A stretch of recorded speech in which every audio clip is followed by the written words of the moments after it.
It wasn't meant to be explosive. There were no hecklers, no applause signs, no raised voices waiting off camera. Just two women, two chairs, one notebook. For years, Meghan Markle had mastered confrontation by choosing her battlegrounds carefully. This time she didn't, because across from her sat Diane Sawyer. And Diane Sawyer never needed to raise her voice to make someone leave the room. The studio was quieter than Meghan expected. No warm-up chatter, no last-minute jokes from producers trying to soften the mood. Just the faint hum of studio lights and the soft scratch of Diane Sawyer's pen as she closed her notebook and looked up. Meghan sat upright in her chair, legs crossed neatly, hands folded with practiced elegance. Black blazer, white blouse, professional, controlled. She had done this before countless times, and she wore that confidence like armor. Diane smiled politely. Not warmly, not coldly either. Just enough to signal courtesy without invitation. "Thank you for being here," Diane said, her voice calm, almost gentle. "I know you've had a long day." Meghan nodded. "I think conversations like this are important," she replied, "especially when so much misinformation exists." Diane tilted her head slightly, acknowledging the phrase without commenting on it. She had heard it before, many times from many people. They sat for a beat. Silence, deliberate and unhurried. "So," Diane continued, "you've spoken often about reclaiming your voice." Meghan's lips curved into a familiar smile. "Yes, for a long time I didn't feel I was allowed to speak openly." "Allowed," Diane repeated softly, as if tasting the word. Meghan didn't notice the pen pause. "You've described your experience as one of constant pressure," Diane went on. "Scrutiny, judgment, loss of agency." "That's right," Meghan said. "It was relentless." Diane nodded once. "And yet," she added, "you've been speaking publicly about it for several years now. Books, podcasts, interviews, documentaries." Meghan's posture stiffened just slightly. Not enough to be obvious, but enough for the camera to catch it. "I'm not sure what your point is," Meghan said carefully. "There isn't one yet," Diane replied. "I'm just listening." The word "yet" lingered longer than it should have. Meghan inhaled, exhaled. "Healing isn't linear," she said. "Just because I speak about it doesn't mean the wounds disappear." Diane offered a small nod. "Of course.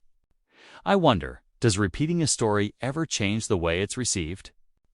Meghan's smile faded a fraction. "Are you suggesting I shouldn't speak?" "No," Diane said quickly. "I'm asking whether the audience hears something new each time or whether they begin listening differently." The room felt smaller. Meghan shifted in her seat. "People project their own discomfort," she replied, "especially when a woman refuses to stay silent." Diane didn't challenge that. She simply flipped a page in her notebook. "You've spoken about institutional cruelty," Diane said, "about being isolated, unsupported." "Yes," Meghan said firmly. "That's my truth." Diane looked up. "Is it the only truth?" There it was. Meghan blinked. "I'm not sure I understand." Diane's tone didn't change. "In stories involving many people, truths tend to overlap. Sometimes they conflict." Meghan let out a soft laugh, polite, controlled. "With respect, Diane, I didn't come here to debate my lived experience." "And I didn't invite you to," Diane replied. "I invited you to explain it." Meghan's fingers tightened together. For the first time, she leaned forward. "I think there's a fine line between explanation and interrogation, is there?" Diane asked. "Or does that line move depending on who's asking?" The silence returned, heavier now. Meghan's eyes flicked briefly toward the producer's side of the studio. Just a glance, but enough to suggest awareness, calculation. "I've faced enough skepticism," she said. "I don't need more of it disguised as curiosity." Diane folded her hands calmly in her lap. Skepticism isn't always disbelief, she said. Sometimes it's an invitation to clarity. Meghan shook her head. That sounds nice in theory. And in practice? Diane asked. Meghan hesitated just for a moment. I've been clear, she said. Pain doesn't require permission to exist. Diane's expression softened, but her eyes didn't. No, she agreed. But narratives do shape power. The sentence landed harder than any accusation. Meghan straightened again, reclaiming her composure. I'm here because people deserve to hear my side. They have, Diane replied quietly. Many times the words were not harsh. That was the problem. Meghan inhaled sharply, then smiled again, whiter this time, but brittle. Then, perhaps, she said, it's time they listen more carefully. Diane nodded, once slowly. That, she said, is exactly what I'd like to do. The camera tightened its frame. And for the first time since the interview began, Meghan Markle looked less like a guest and more like someone being carefully, patiently cornered. The lights hadn't changed. The temperature in the room hadn't shifted. Yet, something was unmistakably different. Meghan felt it before she could name it. Diane Sawyer didn't rush. She never did. She let silence do the work. The kind of silence that forces people to keep talking just to prove they still exist inside it. You've said, Diane began calmly, that you felt unheard. Meghan nodded repeatedly. And yet, Diane continued, your story has dominated headlines for years. Meghan's jaw tightened. Visibility doesn't equal understanding. No, Diane agreed. But repetition does invite scrutiny. Meghan leaned back, crossing her arms loosely. Defensive, but controlled. I'm sensing a pattern here, she said. Every question seems designed to imply exaggeration. Diane's eyes remained steady. I'm interested in consistency. Meghan exhaled sharply through her nose. My consistency is surviving. Diane nodded, then glanced briefly at her notes. In one interview, you described isolation so severe you had no one to turn to. Meghan stiffened. She recognized the phrasing. In another, Diane continued. You spoke about close friends, therapists, and a strong partnership. Meghan's smile vanished completely. Those things aren't mutually exclusive. Of course not, Diane said. But language shapes perception. Meghan leaned forward now, her voice firmer. Are you policing how trauma is expressed? No, Diane replied evenly. I'm asking how the audience is meant to interpret it. Meghan's tone sharpened. I don't exist to make people comfortable with my pain. Diane didn't react. Then why return to it so often? The question landed like a blade wrapped in velvet. Meghan laughed once, short, incredulous. Because silence protects institutions, not people. Diane held her gaze. And visibility protects truth, Meghan said immediately. Diane tilted her head slightly. Whose? Meghan blinked. Mine, Diane waited. Only yours, she asked gently. The air felt heavier now, as if every word had weight. Meghan's fingers flexed against the armrest. I think this line of questioning assumes bad faith. No, Diane replied. It assumes complexity. Meghan shook her head. Complexity is often used to discredit women, and simplicity, Diane countered, can erase others. Meghan's voice rose for the first time, not loud, but sharp. I'm not responsible for how others feel about my truth. Diane nodded once. No, but public narratives rarely belong to one person alone. Meghan's eyes flashed. So now I'm being told to share ownership of my own life. I'm suggesting, Diane said calmly, that when stories involve families, institutions, and nations, they echo. Meghan scoffed. That sounds like a very convenient way to dilute accountability. Diane didn't flinch. Or to widen it, a pause. Meghan leaned back again, crossing her legs this time. A reclaiming gesture. "I've noticed something," she said coolly. "When men speak repeatedly about hardship, they're called brave. When women do it, they're questioned." Diane's expression softened slightly. "That double standard exists. Then why perpetuate it?" Meghan pressed. "I'm not," Diane replied. "I'm examining narrative power." Meghan shook her head, frustration visible now. "You're dissecting my experience like it's a case study because you presented it publicly," Diane said gently. "And public stories invite public understanding." Meghan's lips pressed together. "This feels less like understanding and more like skepticism." "Sometimes," Diane said, "they look similar." Meghan leaned forward again. "I came here expecting fairness. And you have it," Diane said. "Fairness includes difficult questions." Meghan laughed again, louder this time. "This is exactly why people don't trust the media." Diane raised an eyebrow slightly. "Because we ask, because you frame," Meghan shot back. "You control tone, context, what's emphasized." Diane nodded. "That's why I choose words carefully." Meghan gestured vaguely between them. "Then choose better ones." Diane didn't respond immediately. She closed her notebook slowly, deliberately, and placed it beside her. "Meghan," she said softly, "do you believe your story will ever be finished?" The question caught her off guard. "I don't know," Meghan said after a beat. "Healing doesn't have an end date." Diane nodded. "Then perhaps the tension isn't about repetition." She paused. "Perhaps it's about resolution." Meghan's eyes narrowed. "What are you implying?" "I'm asking," Diane said evenly, "whether this story moves forward or circles." The camera pulled slightly tighter. Meghan Markle did not answer immediately, and in that pause, something fragile, something carefully maintained, began to crack. The silence after Diane's last question stretched longer than before.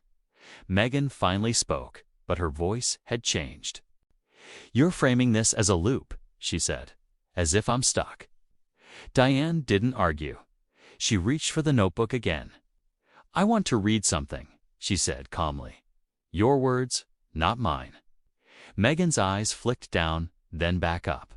"Go ahead." Diane adjusted her glasses. "Interview, March. You said, 'I never wanted attention. I wanted privacy.'" Meghan nodded stiffly. "2 months later," Diane continued, "you said sharing is the only way to break silence." Meghan exhaled. "Both can be true." "They can," Diane agreed. "But the audience hears contradiction." Meghan leaned forward, her elbows now on her knees. "The audience isn't living my life." "No," Diane said, "but they are listening." Meghan's jaw tightened. "This feels like a cross-examination." Diane met her gaze. "It's documentation." Meghan scoffed. "That's a convenient word." Diane didn't react. She turned another page. "Another quote," she said. "You described the environment as emotionally unsafe." Meghan's fingers curled slightly. "And yet," Diane continued, "you later describe moments of joy, laughter, connection." Meghan cut in. "Are you suggesting abuse must be constant to be real?" "No," Diane said evenly. "I'm suggesting clarity matters." Meghan straightened, her tone now sharp. "This is exactly what people do when they don't want to believe women." Diane paused. "Or when they want to understand timelines." Meghan shook her head. "You're reducing lived experience into bullet points." "I'm placing them in sequence," Diane replied. Meghan's voice rose. "Because sequence makes it easier to dismiss." Diane's voice remained steady. "Because sequence shows evolution." Meghan laughed, this time without humor or inconsistency. Diane tilted her head. Which one do you believe it is? Meghan stared at her. I believe I've been remarkably patient. Diane didn't smile. Patience doesn't eliminate accountability. The word hung there. Accountability. Meghan repeated incredulously. For what? For impact, Diane said softly. Meghan leaned back hard into the chair. So now I'm responsible for how my truth affects institutions that harmed me. I'm asking, Diane replied, whether the story allows space for others' truths. Meghan's eyes flashed. Those others had power. I didn't. And now? Diane asked. The question hit harder than the others. Meghan opened her mouth, then closed it. I have a platform, she said finally. Earned through survival. Diane nodded. Platforms amplify. Meghan snapped. So does scrutiny. Yes, Diane agreed. That's the exchange. Meghan shook her head slowly. This is exactly why I hesitate to sit down like this. And yet you did, Diane said gently. Meghan leaned forward again, her voice colder now. 'Cause people like you shape perception, whether I show up or not. Diane didn't deny it. That's why this matters. Meghan gestured between them. You're dissecting me as if I'm a concept. I'm listening to you as a subject, Diane replied. Meghan laughed sharply. That's not how it feels. How does it feel? Diane asked. Like no answer will ever be enough, Meghan said. Like the goalposts keep moving. Diane paused. Then let me ask something simpler. She closed the notebook again. If you could change one thing about how your story has been told, Meghan interrupted. By whom? Diane didn't flinch. By you, Meghan froze. The studio felt smaller now, tighter. I wouldn't change it, Meghan said at last. Because softening truth makes it palatable, and I'm not here to be palatable. Diane nodded slowly. Then confrontation becomes inevitable. Meghan's voice sharpened. Are you confronting me? I'm engaging you, Diane replied. There's a difference. Meghan stood halfway up from her chair, then stopped herself, her hands clenched. You keep saying engage, she said, but this feels like containment. Diane met her eyes. Or reflection. Meghan shook her head. I don't recognize myself in this framing. Sometimes, Diane said quietly, mirrors are uncomfortable. Meghan stared at her, breathing shallow. Now, she said, this interview has crossed a line. Diane didn't respond immediately. Which line? She asked finally. Meghan didn't answer. She just looked away. And in that moment, it was clear. The rupture wasn't coming. It was already here. The moment Meghan looked away, Diane didn't chase her. She waited. Not like a host waiting for a soundbite, like a person waiting for a decision. Meghan's gaze drifted to the small candle behind Diane. The framed black and white photo on the cabinet. The neat stack of books that looked too calm for what was happening in the room. The studio lights didn't change. The microphones didn't move. But something in Meghan's posture did, like a thread inside her had snapped, and the rest of her was pretending it hadn't. Diane spoke softly. You said this interview crossed a line. Meghan's eyes returned sharp. It did. I want to respect that, Diane said. But I need to understand where the line is so people watching can understand it too. Meghan exhaled through her nose, a controlled release. The line is when my pain becomes a product. Diane nodded once, slowly. That's fair, Meghan. And we're there. Diane didn't argue. She adjusted the notebook in her lap without looking down. Then, I'll ask one last question, and you can decide if you want to answer it. Meghan's jaw flexed. Go on. Diane's voice stayed even. What would accountability look like for you if the roles were reversed? Meghan blinked, like the words didn't land at first.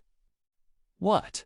She said, if, Diane repeated, someone accused you publicly of causing harm. Not intent, impact. And they had less power than you. What would you do? Meghan's lips parted. A small laugh escaped. Not amused, almost startled. This is absurd. I'm not saying you caused harm, Diane said. I'm asking you to define the standard you want the world to use when it evaluates stories with power attached. Meghan leaned forward, elbows pressing into her knees. I don't accept your premise. That's an answer, Diane said. Meghan's voice rose a notch. No, it's not. It's you trying to corner me into admitting I'm responsible for things I didn't do. Diane didn't lift her tone. I'm trying to understand whether responsibility and victimhood can exist in the same story. Meghan froze. For the first time, her face didn't read like irritation. It read like offense. Pure, hot, and immediate. Did you just say victimhood? She asked. Each syllable sharpened. Diane's expression didn't shift. I said the word because it's the word people use. I'm asking if you think it's possible for a person to be hurt and still have responsibilities. Meghan sat back as if the chair had betrayed her. You're doing it, she said. You're doing the thing, Diane. Which thing? Meghan's eyes widened, incredulous.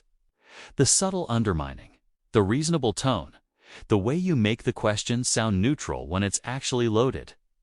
Diane's voice stayed calm. Meghan, I'm not trying to. No. Meghan cut in louder. You are. You are. And you know exactly how this works. You smile with your eyes. You speak like it's compassion. But what you're doing is it's gaslighting.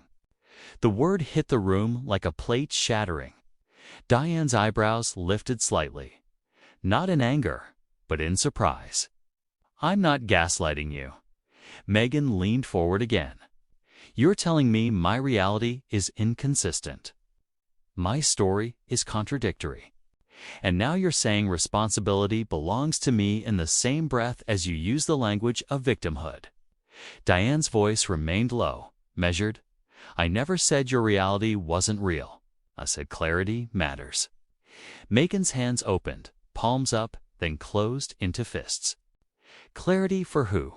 Diane, for the public. Meghan's laugh was short and sharp. Ah, there it is. Diane's gaze held. People can empathize and still ask questions. Meghan, not like this, Diane said. How then? Meghan's eyes flashed, with respect. Diane nodded slowly. I believe I have been respectful. Meghan's tone turned icy. Respect isn't just manners. Respect is believing someone when they tell you they were hurt. Diane, I do believe you were hurt. Meghan's voice rose again. Then stop treating it like a logic puzzle. Diane's face tightened just slightly, still controlled. This isn't a puzzle. It's an interview. Meghan stared at her, breathing quicker now. No, this is a performance. Diane's voice softened. Meghan cut her off, the politeness gone completely. I'm not going to sit here and be made into a headline. Diane didn't move. I'm not making you into a headline. Meghan pointed slightly. Not aggressive, but unmistakable. Yes, you are. And you're doing it with the tone that makes people believe you're the reasonable one, no matter what I say. Diane's eyes narrowed in focus, not hostility. Then say what you want to say clearly right now. No framing, no layers, just your words. That invitation, simple, direct, should have lowered the temperature. It didn't, because Meghan took it as permission. She sat up straighter, shoulders squared, voice crisp and cutting. Fine, she said. Here's what I want to say. She looked straight at Diane like she was speaking to someone who'd been taking notes on her life for years. You don't get to ask me to prove my pain? Diane started to respond. Meghan raised her hand. No, let me finish. The room suddenly felt like it belonged to Meghan alone. You don't get to tell me my truth needs clarity so strangers can feel comfortable consuming it. Diane's mouth pressed into a thin line. Listening. And you don't get to sit there with a notebook, Meghan continued. Like the person who lived it is less credible than the person who writes it down. Diane's eyes remained steady. I'm listening. Meghan's voice sharpened. You're collecting, Diane. That's your interpretation. Meghan snapped. Because that's what it is. A beat. Then Diane said something that wasn't cruel, but was firm enough to tilt the entire exchange. Meghan, you are not powerless in this room. Meghan went still. Say that again, she said quietly. Diane didn't hesitate. You are not powerless in this room. Meghan stared as if the air had changed density. That sentence, so simple, was the wrong one. Because Meghan had built her entire stance on one sacred foundation that she had been unheard. Unsupported, cornered by institutions, denied agency. And now Diane, calm, professional, unshaken, had just removed the oxygen from that foundation. Meghan's voice rose like a wave. You think power is a microphone? Diane replied, power is influence. It's platform. It's the ability to shape how millions see a story. Meghan's laugh turned bitter. I didn't ask for that, Diane, but you have it. Meghan leaned forward hard. And you're using that fact to invalidate what happened to me. Diane shook her head. No, I'm saying the story has two parts. The pain and the responsibility that comes after. Meghan's eyes flashed. Responsibility to whom? Diane, to the truth. Meghan's voice cracked. Not with sadness, with fury. I am the truth. The silence after that was brutal. Not dramatic TV silence. Real silence. The kind that makes your ears ring. Diane didn't raise her voice. She didn't fight back. She just asked very quietly, then why are you so afraid of questions? Meghan's breath hitched. Her eyes widened. For a split second, something vulnerable flickered across her face. Shock, maybe. Or the realization that she'd walked into a room she couldn't control the way she wanted. Then it vanished. The mask returned, and behind it, contempt. Meghan stood up. Not slowly, not theatrically, just stood. Her chair made a small sound against the carpet. Diane looked up at her, still seated. Meghan leaned down slightly, voice low, but lethal. You wanted clarity. Here it is. She turned toward the camera position. Even though this was framed like an intimate interview, she knew where the lens lived. She always knew. This, she said, is why people stop speaking. Diane rose halfway instinctively, then stopped, choosing not to chase. Meghan, she said, now firmer. If you walk out, that's your choice. But don't say I didn't give you room to speak. Meghan turned back. Eyes cold. Room, you gave me a cage and called it a conversation. Diane's voice stayed calm. Then, I'm sorry you experienced it that way. Meghan's smile was brief and sharp. Of course you are. She stepped toward the edge of the set. A producer's shadow moved in the background. Barely visible, but their quiet panic in a place built to look calm. Diane spoke one last time. Voice steady, controlled, professional. This interview ends here, she said. Thank you for coming. Meghan paused, hand hovering near the exit. Then she said, without looking back, don't ever mistake my silence for defeat. And she walked out. The door didn't slam. That would have been too easy. It clicked shut with a soft, final sound. Diane stood there for a second, staring at the empty space where Meghan had been. She exhaled, slow, controlled. Then she looked directly at the camera. Sometimes, she said quietly, the truth doesn't leave with the person who tells it. She closed her notebook. And sometimes, she added, the questions are the story. Cut to